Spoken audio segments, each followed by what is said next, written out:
Control mobile वॉलिंग centre control नेहमी या दादर सांगा संबंधित ठिकाणी आपले मोबाईल बिटमार्शल परत पाठवून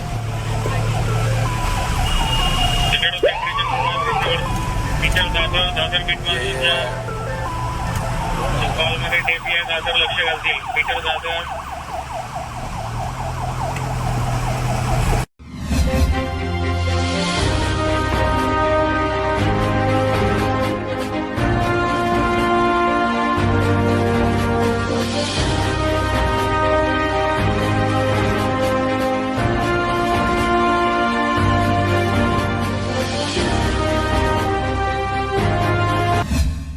दोस्तों, मैं मोहम्मद नईम शेख। तो मैं ये बताना चाहता हूँ कि मुंबई के रहने वाले अगर वो टू व्हीलर चलाते हैं या फोर व्हीलर चलाते हैं या टैक्सी, ओला, उबर, टेम्पो जो भी चलाते हैं तो उनका कभी ना कभी मुंबई पुलिस की नाकाबंदी से साबका होता है।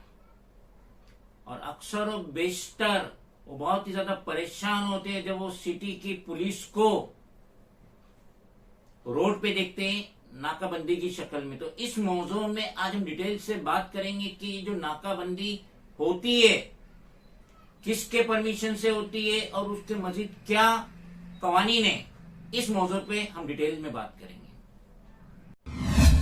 Commissioner of police for greater Mumbai, वहां पे एक पोस्ट है deputy commissioner of police operations.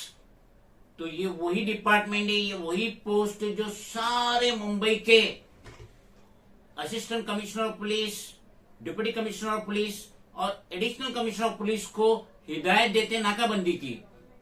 वो सारे पुलिस स्टेशन को इन एडवांस कंट्रोल रूम के तहत हिदायत देते हैं कि आपके जुडिक्शन में कहां पे नाकाबंदी होंगी सिटी में या कौन से पार्ट में नाकाबंदी होंगी, और इसके सारे ऑब्जेक्टिव को ध्यान में रखते हुए नाकाबंदी का एहतमाम किया जाता है। और ये तरीका है, ये आप गूगल में भी जाके सर्च कर सकते हैं, पूरी डिटेल वाइज लिखा है, इंग्लिश में लिखा हुआ है, मैंने उसका हिंदी में तर्जुमा कर दिया।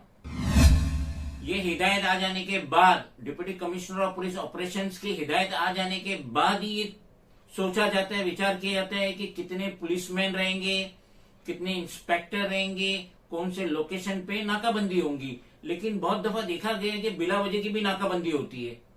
बाज औकात दो कांस्टेबल ही खड़े हो जाते हैं, बोले नाकाबंदी है, पेपर दिखाओ, लाइसेंस दिखाओ। और बाज औकात भले ही पुलिसमैन रहती है लेकिन वहां पे कोई 3 स्टार नहीं रहता है। कभी एक कांस्टेबल रहेगा, एक लेडी कांस्टेबल रहेंगी, हाथ में फाइल रहेंगी, पेन रहेंगी और एक आध इंस्पेक्टर रहेगा। तो यही साबका मेरा 7 मार्च होली के दिन 2023 एट मॉर्निंग 9:30 को हुआ। मैं नागपड़ा से मुंबई सेंट्रल सिग्नल जा रहा था और एग्जैक्टली महाराष्ट्र कॉलेज के सामने ब्लेसिस रोड पे एक वैन खड़ी थी। वही दस्तूर, एक कांस्टेबल हाथ में डंडा लेके, वही दस्तूर, एक लेडी कांस्टेबल हाथ में बुक और पेन लिए और एक इंस्पेक्टर था। अब टू व्हीलर जितने भी जा रही है, पहला जो लेफ्ट साइड में टू व्हीलर था उसको रोके, उसके बाजू में दूसरा टू व्हीलर था उसको रोके, और उसके बाद मैं था। मैं बीच के डिवाइडर की साइड से जा रहा था, बाद में मैं था, बराबर हेलमेट पहना था, नो सिग्नल जंपिंग। फिर मुझे भी रोका गया।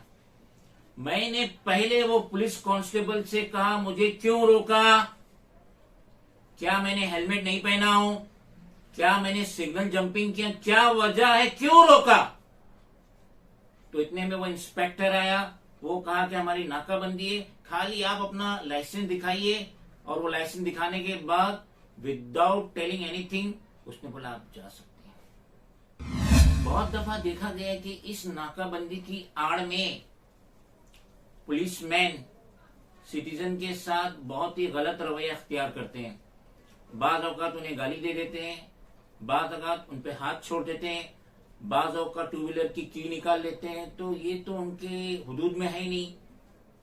ये तीनों काम, गाली देना, हाथ उठाना, की निकाल लेना बाइक से, ये उनके हुदूद में तो है नहीं। तो ये तो जो पुलिसमैन है वो तो ये कर ही नहीं सकते। और बाद में इस नाकाबंदी की आड़ में साइड में जाके कुछ पैसे का भी लेन देन होता है, तो ये तो कतई नहीं होना चाहिए। और अगर इस तरीके का व्यवहार सिटीजन के साथ होता है तो सबसे पहले उसे लोकल पुलिस स्टेशन में जाके अपनी शिकायत दर्ज करना चाहिए। बिल आखिर हमारा सिटीजन से ये कहना है, जब भी आपका ऐसा साबका होता है तो आप कॉपरेशन कीजिए मुंबई पुलिस को। वो अगर लाइसेंस मांग रहे तो लाइसेंस दिखाइए, अगर वो डॉक्यूमेंट्स मांग रहे तो डॉक्यूमेंट दिखाइए। मगर इतना आपको भी हक है कि उनसे पूछ लीजिए कि सर आपने जो ये नाकाबंदी का एहतमाम किए है तो आपने deputy commissioner of police operation, जिनकी office commissioner of police for greater Mumbai वहां पे मौजूद है, तो क्या वहां कंट्रोल से आपको फोन आया था इस नाकाबंदी का? इतना तो पूछने का आपको हक है।